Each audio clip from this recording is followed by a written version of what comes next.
Hey guys, welcome back to DMAC Customs on the YouTube. Dave here, not in the garage, not working on the Area 51 or the bomb truck or painting any signs. Today we're going to have a look at a swap meet in Cambridge in New Zealand, not in the UK, over in the Waikato. I'm not sure the actual event, but Cambridge swap meet is what we're going to call it for the minute. I'll find out what the proper event's called and put it in the title or something like that. Yeah, so we're off. It's what, 6 o'clock in the morning, and we're sort of heading off to meet up with a couple of mates, and then we're going to trek over the hill and have a look and see what we can see. There should be some sort of cool cars and hopefully some kind of cool rusty junk that might find its way into my garage.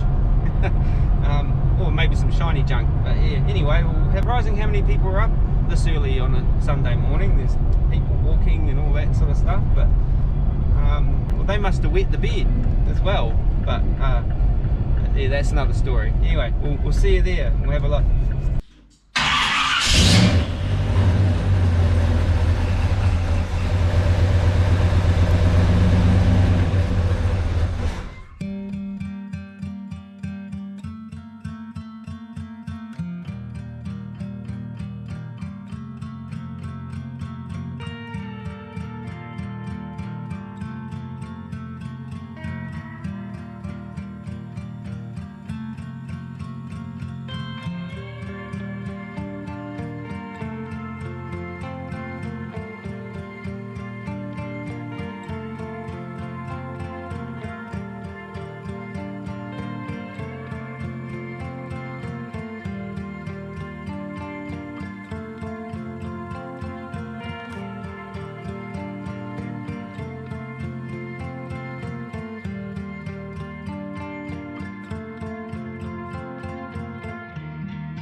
that was the Cambridge swap meet that I never actually did find out the official name for it, but we'll just call it the Cambridge swap meet. And yeah, so there was, I don't know how much I've really filmed. I filmed lots of little snippets and whatnot of swapper stuff, as well as a few cars, you know, classics, vintage through to hot rods and whatnot. There's a couple of really stunning vintage cars there, which aren't really my jam as far as, not something I would probably, you know, own, but you can't fault, you know, they're, you know, I can't even put it into words, man. They're just such stunningly preserved examples of what they are, and the guys that are really interested in that sort of stuff and who did the work to maintain or restore or just be the caretakers of those vehicles is just next level. A few kind of really untouched examples there as well. There's an old Essex that was just a kind of factory car, but it was still there, still going, still driving, still a good car. A couple of little hot rods here and there, but yeah, a bit of swapper stuff, a lot of household and antique and vintage sort of stuff there, but nothing that really jumped out that I wanted to buy, if you know what I mean. So I didn't buy nothing except for a coffee and a pot of chips and a bacon and egg sandwich. So had a brunch there. But yeah, heading home now. So that's where we're going to leave this video on the DMAC Customs on the YouTube. So signing off for another week or whatever. If you haven't subscribed at this point, it'd be cool if you could hit the subscribe button. You could even like the video, share and comment if you see fit. And don't forget, for all your quality DMAC Customs merch, t-shirts, hoodies and caps, dmaccustoms.com. Don't forget, we can, up until the second week of December, we have the 10% off everything across the board on dmaccustoms.com. Just type in where you get the promo code option somewhere in your shopping cart. And don't forget, we're on Instagram, Facebook, and until next time, take it easy and peace.